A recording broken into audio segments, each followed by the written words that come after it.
Olá, nós vamos dar continuidade ao estudo do livro de Romanos.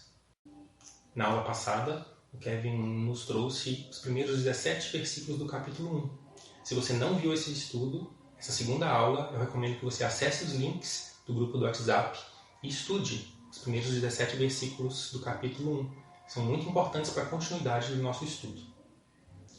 No final desse estudo do domingo passado, a gente viu que Paulo fez um resumo conciso nos versículos 16 e 17 de Romanos, que levanta a seguinte questão: por que o justo vive pela fé? Por que o justo tem que viver pela fé? Dos versículos 18 do capítulo 1 até o versículo 20 do capítulo 3, Paulo vai nos mostrar que não podemos fazer nada para conquistar, merecer ou obter a justiça, a não ser recebê-la de Deus. Para isso, ele apresenta a humanidade na sua forma mais obscura, em contraste com a luz da mensagem do Evangelho. E na aula de hoje, nós vamos ver esse lado obscuro da humanidade.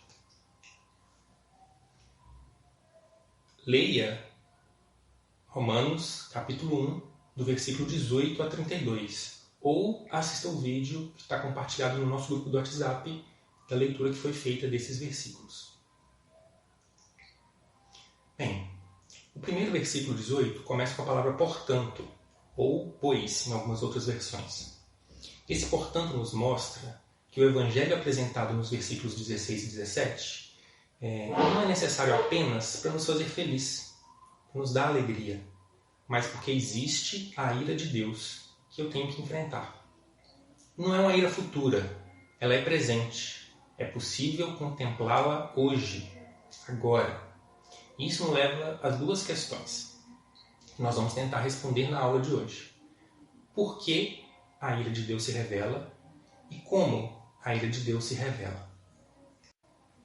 A ira de Deus não tem nada a ver com a raiva humana. No livro Lendo Romanos com John Stott, nós encontramos uma definição para a ira de Deus.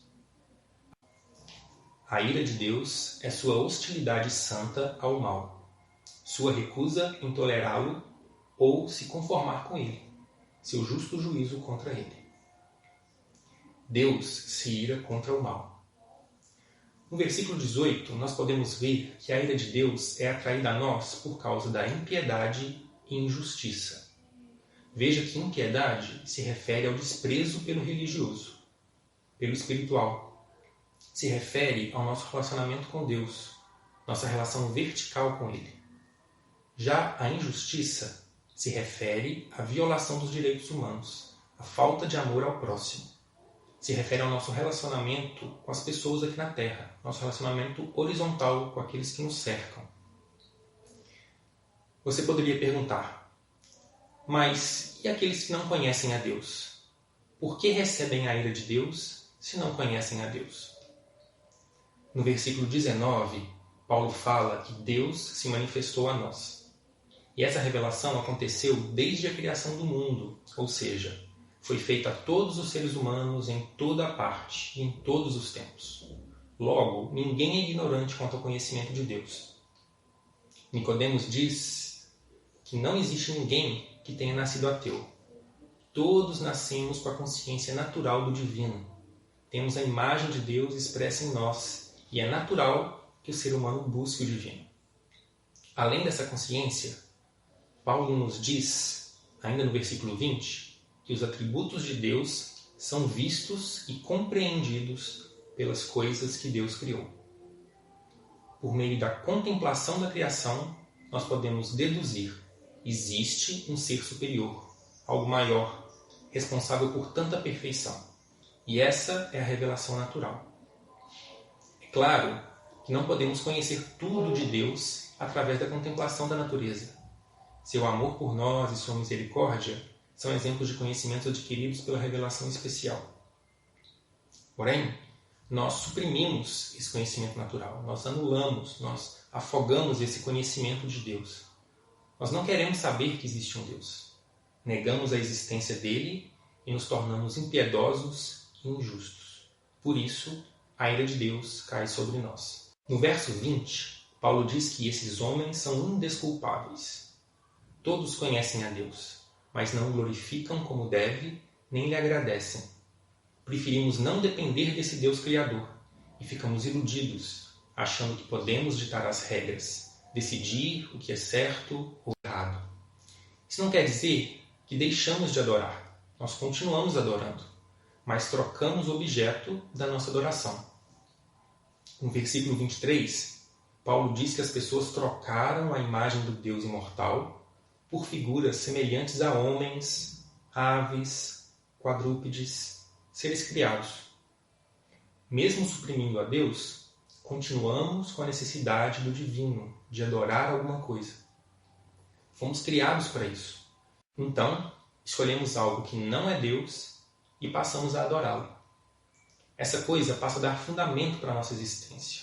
Isso é loucura. Fundamentar nossa vida em falsos deuses, no dinheiro, na família, em um cargo de influência no seu trabalho, na fama, no conhecimento. Nós transformamos essas coisas que são essencialmente boas em nossos deuses. Vamos responder uma das perguntas iniciais deste estudo. Como a ira de Deus se revela? Como ela se revela hoje? E a resposta, nas palavras do Keller, é: o juízo de Deus sobre a impiedade e a injustiça consiste em nos conceder isso mesmo.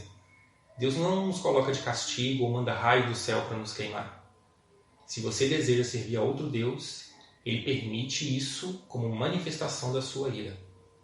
Nos versos 24, 26 e 28, encontramos o termo Deus os entregou. As impurezas sexuais, as paixões vergonhosas e a uma disposição mental reprovável. Fomos entregues aos nossos desejos excessivos, aos impulsos dos nossos corações, o que desejamos. Ao fazer isso, Deus permite que alcancemos nossos objetivos idólatras. Seu juízo consiste em nos entregar ao poder destruidor da idolatria e do mal. Em vez de nos dar bênçãos, esses deuses causam rupturas no sentido espiritual, psicológico, social e físico. Temos consequências nos nossos relacionamentos, uns com os outros e com a criação. E é sobre essas consequências que Paulo passa a falar a partir desse ponto do texto. Esse é um texto bem controverso por causa dos assuntos que ele aborda. A sexualidade é bem presente em vários versículos. Já no versículo 24, como já citei, Paulo fala que Deus entregou essa humanidade que trocou Deus, a impureza sexual, por outros deuses sexual. O desejo sexual pode se tornar excessivo e compulsivo, sendo expresso nas formas mais diversas: pornografia, adultério, pedofilia e tantas outras formas impuras que a gente poderia citar. Formas não naturais de usufruir a sexualidade que Deus descreve em Gênesis. Depois, Paulo dá um exemplo de impureza sexual que já era presente na época em que ele viveu. Keller lembra que, por ser culto e viajado, conviver com os pensadores da época, Paulo deveria conhecer e conviver com casais homossexuais. Então ele mostra que as relações homossexuais são mais uma das formas de dar vazão aos nossos desejos excessivos, ao invés de dar ouvidos e obedecer ao único Deus. Temos que ter cuidado com as tentativas atuais de interpretar esse texto para favorecer o homossexualismo. Algumas pessoas tentam sugerir que o erro, que o pecado, seria agir contra a própria natureza. Ou então, que o pecado seria os relacionamentos homossexuais promíscuos e não os relacionamentos duradouros e fixos. Mas desde o Antigo Testamento, a Bíblia nos mostra que a homossexualidade é pecado e os que a praticam não vão para o céu. Stott lembra que não temos permissão de interpretar a palavra natureza no sentido de minha natureza, ou o adjetivo natural no sentido do que parece natural para mim. Nós somos criados, homem e mulher, à imagem de Deus, para se unirem em uma só carne. Logo, o relacionamento heterossexual estável é o que a Bíblia nos mostra ser o natural. É necessário observar que, embora a homossexualidade seja um pecado, ela é um pecado, não o pior dos pecados. Toda a imoralidade sexual é pecaminosa, como já disse.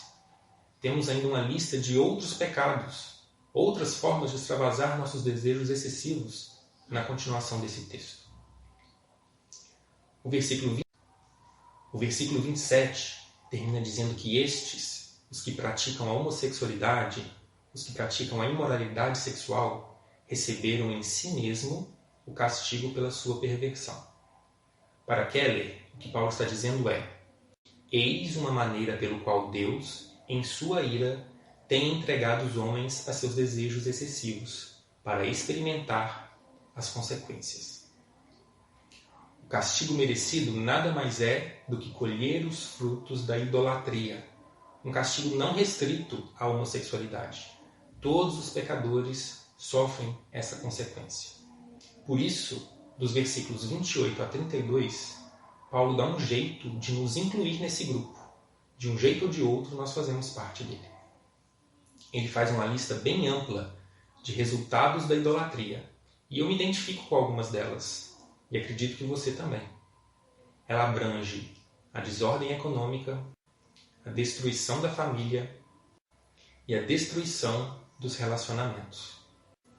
Isso é chamado pelos teólogos de doutrina da depravação total. Embora nem tudo o que fazemos seja sempre inteiramente pecaminoso, nada do que fazemos é completamente intocado pelo pecado. Claro que é mais fácil ver essas consequências nos outros do que enxergá-las em nós. Mas no versículo 32, Paulo termina dizendo que apesar de sabermos que o salário do pecado é a morte, nós continuamos a praticar tais coisas. E não somente isso, nós vemos os outros praticando e aprovamos esse comportamento.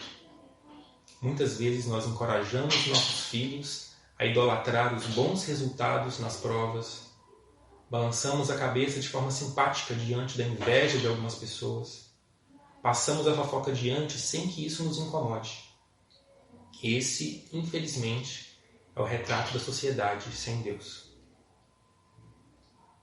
Existe um Deus que criou tudo e nos fez a sua imagem para o conhecermos e refletirmos seu caráter. E esse mesmo Deus, em sua ira, tem nos concedido o que escolhemos, a vida sem Ele.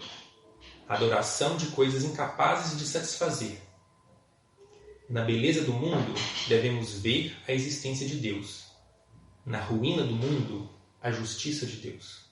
E ao fazer isso, corremos de volta ao lugar onde vemos a misericórdia de Deus, a cruz. Temos que lembrar que somos como estes pecadores descritos por Paulo. Devemos lutar contra nossos desejos excessivos, contra os deuses que colocamos no lugar do verdadeiro Deus. E o caminho para converter nossos desejos excessivos em simples prazer, não servindo como escravos ao que Deus fez, mas apreciando tudo isso em seu louvor, é depender de Deus. Identificar os ídolos que estão competindo com Deus por um lugar no nosso coração e depender de Deus nessa área. Para terminar nossa aula, vamos orar assim. Deus, tenha misericórdia de mim, pecador. Não mereço nada a não ser a tua ira e seu justo castigo. O Senhor tomou a iniciativa de se revelar. Me ilumina e me guie para que eu te conheça plenamente e para que, através de Jesus Cristo, o verdadeiro Evangelho, eu possa me reconciliar contigo novamente e viver para a tua glória. Amém.